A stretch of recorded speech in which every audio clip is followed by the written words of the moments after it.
Bayangkan sebuah pengadilan dunia, di mana pihak yang diserang justru dinyatakan bersalah.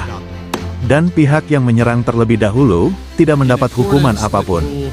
Inilah yang baru saja terjadi di United Nations Security Council. Ketika Iran justru dituduh melanggar hukum internasional, sementara serangan militer oleh United States dan Israel ke wilayah Iran nyaris tidak dipersoalkan.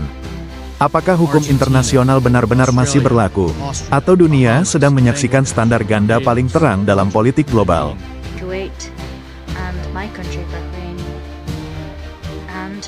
Mari kita mulai dari fakta dasar yang jarang dibahas secara jujur.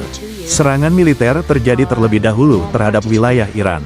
Targetnya adalah fasilitas militer strategis dan infrastruktur pertahanan. Serangan ini dilakukan oleh Israel dengan dukungan Amerika Serikat. Dalam hukum internasional, penggunaan kekuatan militer terhadap negara lain hanya diperbolehkan dalam dua kondisi. Pertama, dengan mandat Dewan Keamanan. Kedua, sebagai self-defense terhadap serangan yang sedang berlangsung. Namun dalam kasus ini, serangan terhadap Iran dilakukan tanpa mandat resmi dari Dewan Keamanan. Artinya, secara hukum internasional, tindakan tersebut memicu perdebatan serius mengenai legalitasnya. Tetapi ketika Iran melakukan serangan balasan, narasi yang muncul di panggung diplomasi global justru berubah. Iran disebut sebagai pihak yang meningkatkan eskalasi konflik. Will those in favor of the draft resolution contained in document S/2026/155 please raise their hand?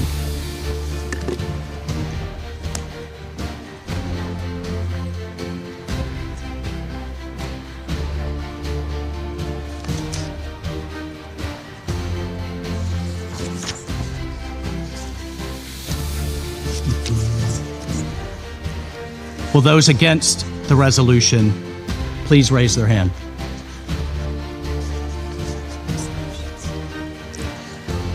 Will those who abstain please raise their hand?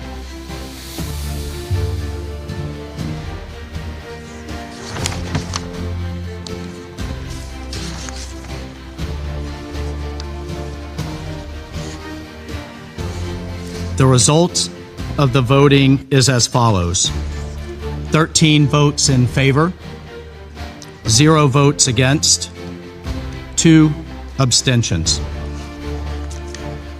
Disinilah masalah yang lebih besar muncul. Struktur Dewan Keamanan sendiri sebenarnya sudah lama dikritik oleh banyak negara. 5 negara memiliki status permanen: Amerika Serikat, Rusia, China, Inggris, Prancis. Kelima negara ini memiliki kekuatan yang disebut hak veto. Satu veto saja cukup untuk menggagalkan resolusi internasional. Akibatnya, keputusan Dewan Keamanan seringkali tidak ditentukan oleh hukum internasional, tetapi oleh kepentingan geopolitik kekuatan besar.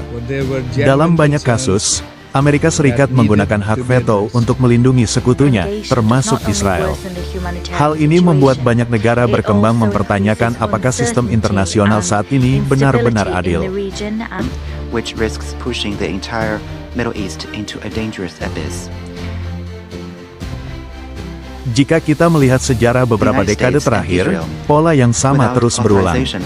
Ketika negara tertentu menggunakan kekuatan militer, tindakan itu sering dibenarkan sebagai operasi keamanan atau pencegahan ancaman. Namun ketika negara lain melakukan tindakan balasan, tindakan itu disebut sebagai pelanggaran hukum internasional. Inilah yang oleh banyak analis disebut sebagai double standard dalam politik global. Masalahnya bukan hanya soal konflik Iran. Masalahnya adalah kredibilitas sistem internasional itu sendiri. Karena hukum internasional seharusnya memiliki satu prinsip dasar. Aturan yang sama berlaku untuk semua negara. Jika hukum internasional hanya berlaku bagi negara yang lemah, maka itu bukan lagi hukum. Itu hanya politik kekuasaan yang dibungkus dengan diplomasi. Dan pertanyaan paling penting hari ini bukan hanya tentang Iran. Pertanyaannya adalah, apakah dunia masih percaya bahwa sistem internasional benar-benar adil? Atau kita sedang menyaksikan runtuhnya kepercayaan terhadap tatanan global yang dibangun setelah Perang Dunia II? Ketika lembaga internasional dianggap tidak lagi netral, maka kepercayaan dunia terhadap lembaga itu mulai runtuh. Banyak negara mulai bertanya, apakah United Nations masih menjadi penjaga hukum internasional, ataukah ia telah berubah menjadi arena politik bagi negara-negara paling kuat di dunia? Pertanyaan ini semakin keras terdengar setiap kali konflik besar terjadi. Menurut kalian bagaimana? Apakah Dewan Keamanan PBB masih bisa dianggap netral? Atau justru sudah menjadi alat politik negara-negara besar? Tulis pendapat kalian di kolom komentar. Karena diskusi ini bukan hanya tentang geopolitik, tetapi tentang masa depan keadilan internasional. Responsible for the brutal war of aggression against my country, the regime of the United States sits on the other side of this chamber as President of the Council, abusing its position while obstructing every effort to bring an end to this barbaric war against the Iranian people and preventing the Council from fulfilling its charter-based